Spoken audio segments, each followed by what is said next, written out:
नमस्कार, आपका स्वागत है YouTube पर राजीव कुमार आर के क्लासेस में। आज हम साधारण ब्याज चैप्टर को आगे कंटिन्यू करते हैं। इस वीडियो से पहले साधारण ब्याज की 3 क्लास हो चुकी हैं, जिसका लिंक डिस्क्रिप्शन में दिया गया है, तो उन क्लास को भी देखिए। चलिए, P/A 4/5 है, 3 साल बाद 5/7 हो जाता है, तो दर क्या होगी। क्वेश्चन में दिया गया है P/A, ये कितना है 4/5, 3 साल बाद 5/7 हो जाता है, 3 साल बाद 5/7 हो जाता है। P/A की तुलना करेंगे, मूलधन अनुपात मिश्रधन की जब तुलना करेंगे तो पहले मूलधन कितना है 4, बाद में कितना है 5। जैसा कि हम जानते हैं, यदि कोई धन ब्याज पे दिया जाएगा तो स्टार्टिंग में जो धन होगा बाद में भी उतना ही होगा। तो दोनों को समान करने के लिए इसमें 5 का मल्टीप्लाई करेंगे, इसमें 4 का मल्टीप्लाई करेंगे, तो ये कितना होगा 20/25।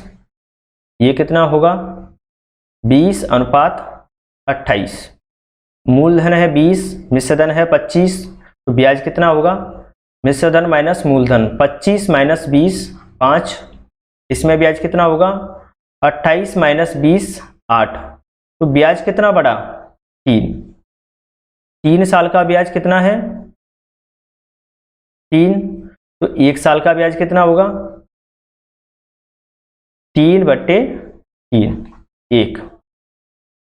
1 साल का ब्याज है 1 साल का मूलधन है 20, तो दर कितना होगा दर इक्वल टू 1/20 इंटू 100। 20 से 5 बार कटेगा, तो दर कितना हुआ 5%, यानी कि ऑप्शन सी सही होगा। नेक्स्ट क्वेश्चन, 15,000 रुपये को 2 भागों में इस तरह विभाजित किया जाता है कि पहले पर 10% की दर से 5 वर्ष का ब्याज, दूसरे पर 12.5% की दर से 4 वर्ष का ब्याज समान प्राप्त होता है, तो दूसरे भाग का धन क्या होगा। 15,000 को 2 भागों में डिवाइड किया गया, 15,000 को 2 भागों में डिवाइड किया गया, तो माना कि पहला भाग है x, दूसरा y। पहले पर 10% की दर से 5 वर्ष का ब्याज, तो दर कितना है पहले पर 10%, समय 5 वर्ष। दूसरे भाग पर 12.5% की दर है, समय कितना है 4 वर्ष का। तो ब्याज क्या होता है, ब्याज इक्वल टू मूलधन इंटू दर इंटू समय बट्टे 100। तो पहले भाग का ब्याज कितना होगा x इंटू 10 इंटू 5/100। दूसरे भाग का ब्याज कितना होगा y इंटू 12.5 इंटू 4/100। क्वेश्चन में कहा गया है कि दोनों का जो ब्याज है वो समान है, दोनों को समान करेंगे तो 100 से 100 कटेगा, 10 इंटू 5 होगा 50, 12.5 इंटू 4 होगा 50, तो ये दोनों कट जाएंगे। तो यहां से क्या निकला x इक्वल टू y। यहां से हम जानते हैं कि x प्लस y कितना है 15,000, x इक्वल टू y है, तो 2x कितना हो जाएगा 15,000, तो x इक्वल टू y कितना निकलेगा 7,500। क्वेश्चन में कहा गया कि दूसरा भाग का धन क्या होगा, दूसरा भाग है y, तो y का मान होगा 7,500, ऑप्शन बी सही होगा। नेक्स्ट क्वेश्चन, एक व्यक्ति अपने धनराशि के 50% को 80% की वार्षिक ब्याज दर पर, 33.33% को 9% की वार्षिक ब्याज दर पर तथा शेष को 18% की वार्षिक ब्याज दर से उधार देता है। यदि ब्याज की गणना कुल धनराशि पर करनी हो तो वार्षिक ब्याज दर क्या होगी। क्वेश्चन में दिया गया है कि 50% को 80% की वार्षिक ब्याज दर पर, तो 50% 50% का फ्रैक्शन मान भिन्न मान कितना होता है? 1/2। 33.33%, 33.33% का फ्रैक्शन मान भिन्न मान कितना होगा? 1/3। माना कि कुल धन है 1, तो शेष कितना होगा? 1 माइनस 1/2 माइनस 1/3। इसका एलसीएम कितना होगा? 6। 6 माइनस 3 माइनस 2, 1/6। 1/2 भाग को देता है 80% की वार्षिक ब्याज दर से। 1/3 भाग को देता है 9% की वार्षिक ब्याज दर से। 1/6 भाग को देता है 18% की वार्षिक ब्याज दर से। कुल धन पर वार्षिक ब्याज निकालेंगे तो ये क्या होगी? 1/2 into 80% plus 1/3 into 9% plus 1/6 into 18%। तो ये कितना होगा? 40% प्लस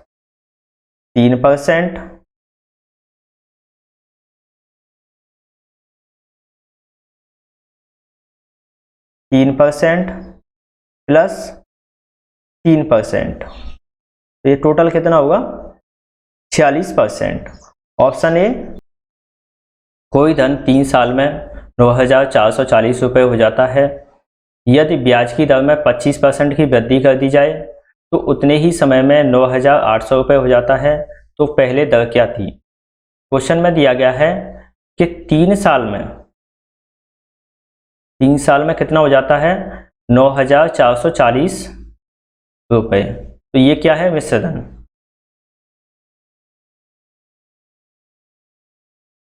दर में 25% की वृद्धि की जाती है, तो अब ये कितना हो जाता है? 9,800 रुपये।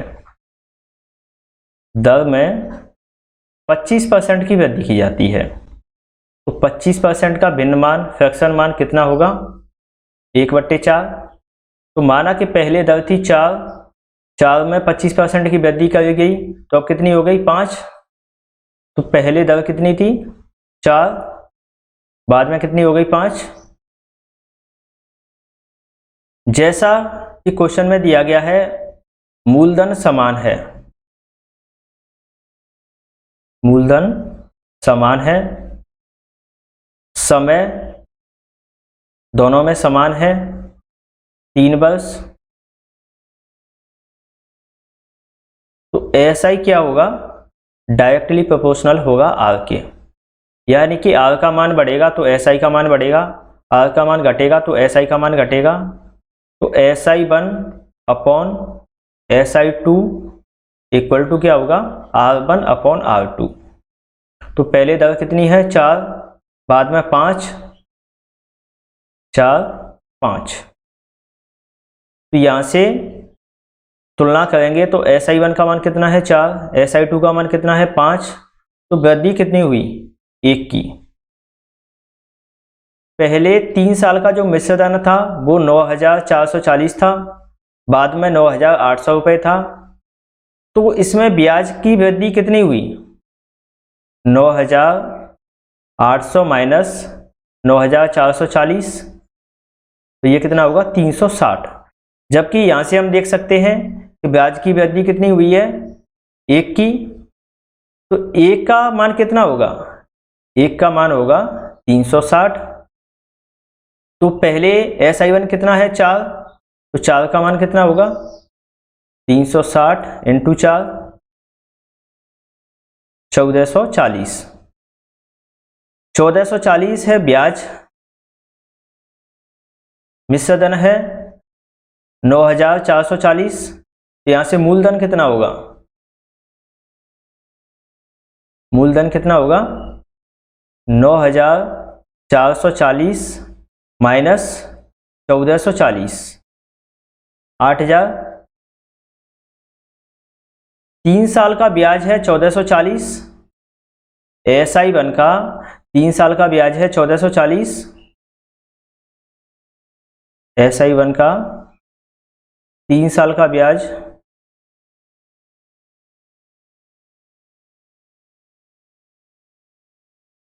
1440, तो 1 साल का ब्याज कितना होगा? 1440 बट्टे 3, ये कितना होगा? 480। 1 साल का ब्याज 480 है, मूलधन है 8000, तो दर कितना होगा? दर इक्वल टू 480 बट्टे 8000 इंटू 100। तो ये 3 जीरो से 3 जीरो कट जाएंगी, 8 6 का 48, 6%। ऑप्शन सी सही होगा। नेक्स्ट क्वेश्चन, 1000 को 2 भागों में बांटा गया। पहले को 4% की दर से, दूसरे को 5% की दर से उधार दे दिया। दोनों से 2 वर्ष में 88 रुपए का ब्याज प्राप्त होता है। तो पहले दूसरे भाग का अलग अलग धन क्या होगा?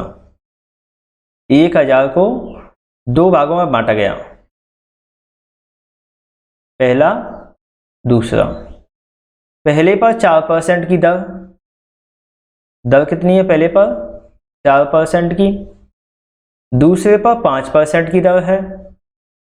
दोनों से 2 वर्ष में 88 रुपए का ब्याज प्राप्त होता है। 2 वर्ष का ब्याज 88 रुपए है, तो 1 वर्ष का कितना होगा? 88 बट्टे 2, 44 रुपए। जैसा कि हम क्वेश्चन में देख सकते हैं कि पहले दर है 4%, बाद में है दूसरे भाग में है 5%। तो 5% को क्या लिख सकते हैं? 4% प्लस 1%, यानी कि पहले भाग पर दूसरे भाग पर दोनों से ही 4% का ब्याज तो प्राप्त होता ही है। अतः 1000 पर 4% का ब्याज प्राप्त होगा। तो 1000 का 4% कितना होगा? 1000 का 4% कितना होगा? 1000 इंटू 4 बट्टे 100, 40। यानी कि 1000 पर 4% की दर से 40 रुपए का ब्याज प्राप्त होगा। तो शेष ब्याज कितना बचा? शेष ब्याज 44 माइनस 40, 4। अब ये 4 रुपए का जो ब्याज प्राप्त होता है, 4 रुपए का जो ब्याज प्राप्त होता है वो क्या है? सेकंड भाग का 1% की दर से ब्याज है। तो सेकंड भाग का 1% से ब्याज है 4 रुपए। तो 100% का मान कितना होगा? 1% का मान है 4, तो 100% का मान कितना होगा? क्योंकि कोई भी धन होता है वो 100% होता है, तो 100% का मान कितना होगा? 4 इंटू 100, तो 400। यानी कि सेकंड भाग कितना हुआ? 400। सेकंड भाग इक्वल टू 400। तो फर्स्ट भाग कितना होगा? 1000 माइनस 400 इक्वल टू 600। तो पहला भाग होगा 600, दूसरा भाग होगा 400। नेक्स्ट क्वेश्चन, 5000 को 2 भागों में बांटा जाता है। एक को 4% की दर से, दूसरे को 5% की दर से उधार दिया जाता है। तो 2 वर्ष में 440 रुपए का ब्याज प्राप्त होता है। तो पहले दूसरे भाग का अलग अलग धन क्या होगा? 5000 रुपए हैं, इनको 2 भागों में बांटा गया, फर्स्ट सेकंड। पहले पर दर कितना है? 4%, दूसरे पर 5%।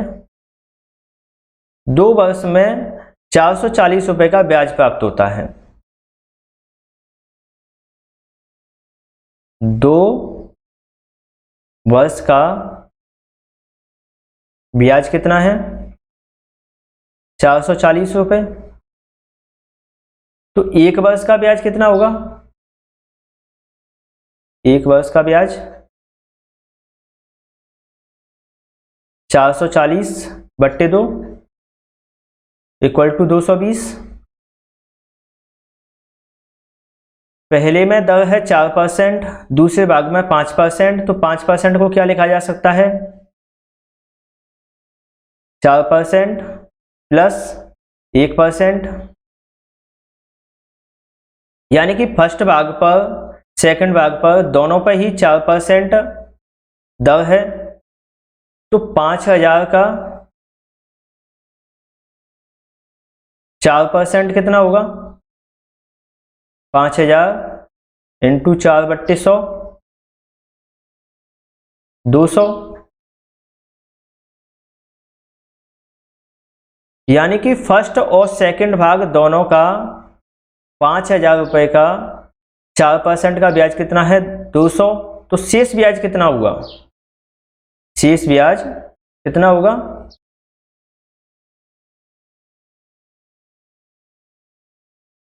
220 माइनस 200, 20 रुपये। अब ये 20 रुपये किसका ब्याज है? सेकंड भाग का 1% की दर से ब्याज है 20 रुपये।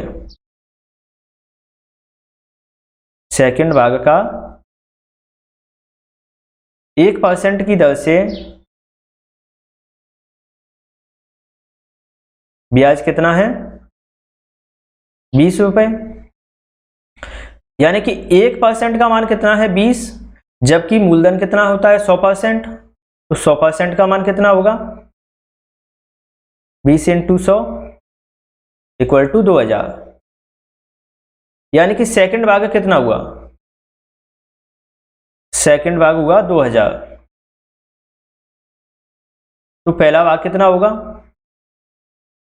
5,000 माइनस 2,000, तो 3,000। तो पहला भाग हुआ 3,000, दूसरा भाग हुआ 2,000। नेक्स्ट क्वेश्चन, 6,000 रुपये एक साल में 6,900 हो जाते हैं, तो 8,000 रुपये 2 साल में कितने हो जाएंगे? इस टाइप के क्वेश्चन हमने पहले भी किए हैं, लेकिन अब हम इसको एक डिफरेंट मेथड से सॉल्व करेंगे। तो क्वेश्चन में दिया गया है कि 6,000 रुपये एक साल में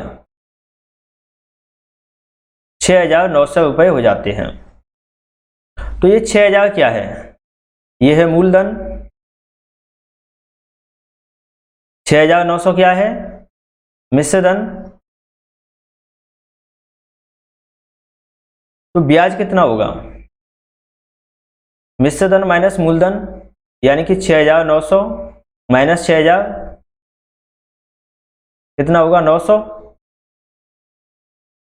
तो 6,000 रुपये का एक साल का ब्याज कितना है? 900। तो 2,000 का कितना होगा? दोनों साइड 3 से डिवाइड करेंगे, तो 2,000 का एक साल का ब्याज कितना होगा? 900/3, 300। जब इसमें दोनों साइड में 4 का मल्टीप्लाई करेंगे, तो 8,000 रुपये का एक साल का ब्याज कितना होगा? 1,200। लेकिन क्वेश्चन में कहा गया है कि 2 साल का, तो 8,000 रुपये का 2 साल का ब्याज कितना होगा? 1,200 इंटू 2, 2,400। मूलधन है 8,000, ब्याज है 2,400, तो मिश्रधन क्या होगा?